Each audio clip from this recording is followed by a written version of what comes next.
একটা মেয়ে যখন বিয়া হয়ে যায় বা বউ হইয়া যায়, তারপরে মা হইয়া যায়, তখন তার দায়িত্বই আলাদা হয়ে যায়, তাই না?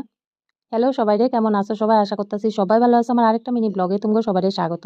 এটা ৩ মার্চ চন্দ্রগ্রহণের দিন ভিডিও। আমি সকালে উইঠে বাসি বিছনায় প্রথমে ফোন করছি তপনরে। কারণ চন্দ্রগ্রহণটার দৃশ্য আছিল, তো কিভাবে কি করব, ওই একা একা আছে বাড়িতে, ওরে বুঝাইয়া দিতেছিলাম। ওইটা একটা দায়িত্বের মধ্যে পড়ে, কারণ ওরে আমি না বুঝাইলে কে বুঝাইবো।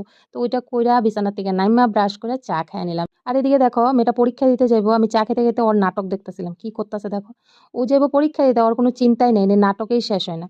তো যাই হোক, সেদিন আর আমি ওর স্কুল দিতে যাই নাই, মা গেছিল ওর স্কুলে দিতে। তারপর মা দিয়ে আসার পরে কইলো যা কিছু বাজার নিয়ে আয়গা, তাই রেডি হইয়া বাইরে গেলাম বাজার করতে। আর জানো তো, একটা মেয়ে যখন বাড়ির সব দায়িত্ব তার নিজের ঘাড়ে নিয়ে নেয়, তখন সে আর ওই বাড়ির মেয়ে হইয়া থাকে না। আস্তে আস্তে একটা ছেলে মানুষ, যে ঘরের মুরব্বি থাকে, যারা আমরা ছেলে মানুষ হিসাবে বুঝি, তার ওই জায়গাটা সে পায়া যায়। সে যাই হোক, আমি বাজার কইরা এসে আবার গেলাম মেয়ের স্কুল থেকে আনতে। ওর এক্সাম শেষ হয়ে গেছে। আর ওর ক্লাস মানে এক্সাম দিয়ে বাইরে ওর মুখের উপর অবস্থাটা দেখে তো আমার ভয় লেগে গেছে। আমি জিজ্ঞাসা করলাম যে কি হয়েছে। আমি ভাবলাম ওর এক্সাম খারাপ হয়েছে, কিন্তু আসলে না, অ্যাকচুয়ালি ওর খিদা পেয়ে গেছে। অ্যাকচুয়ালি সকালবেলা কোনো রকমে কয়েকটা খায়া বাইরে আসে, তো খিদা তো পাওয়ারই কথা।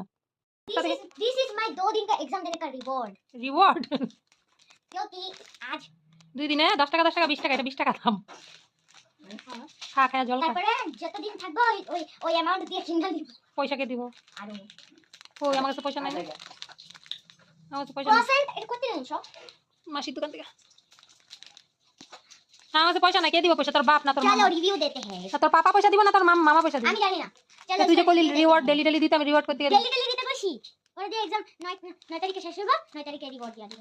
পয়সাটা পাপার পাঠাইতে কই না, তো মামার পাঠাইতে কই, আমি তো ইনকাম করি না। চলো নাটক না করে খা। আমার একটু দিবি? हाँ पानी वाला नहीं जैसे कि वो कर दिया नहीं, सब एक साथ बनाते हैं ना, तो बीच में काट दिया इसको। ये सब खाना नहीं चाहिए, पता है? ये क्रोसेंट का शेप है ही नहीं, क्रोसेंट तो ऐसा होता है। जो भी हो खाओ, খাকে পানি দিও। আর তুমি করে যে ভিডিওর শুরুতে কইছিলাম কথাটা দেখতে পাইলে তো?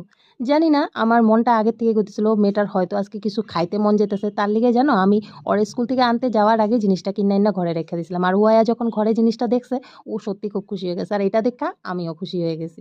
তারপর যাই হোক, ওর স্কুল থেকে আনার পর আমরা সবাই খাওয়া দাওয়া করলাম। আর সেদিন জানো, এত তাড়াতাড়ি খাওয়া ফেলাইছিলাম। তারপর যখন গ্রহণ লাগছে 3টা থেকে 7টা পর্যন্ত, মানে খিদায় পেটের মধ্যে ইন্দুর দৌড়াইতেছে, তখন তো আবার এক গ্লাস জলও খাইতে পারলাম না। এইভাবেই সারাটা বেলা শুইয়া রইছি। আর সেদিন আর সকালবেলাও স্নান করি না, সারা দিনেও স্নান করি নাই। তারপরে সন্ধ্যার সময় একবারে স্নান কইরা আমরা ঘরে আইছি। আর মা স্নান কইরা তাড়াতাড়ি করে তখন রান্না করলো ভাত, আলু সিদ্ধ আর বেগুন ভাজে। তারপর এটাই খাইয়া নিলাম। So yeah, that's it for today. দেখা হবে তোমার সাথে নেক্সট ব্লগে। টাটা।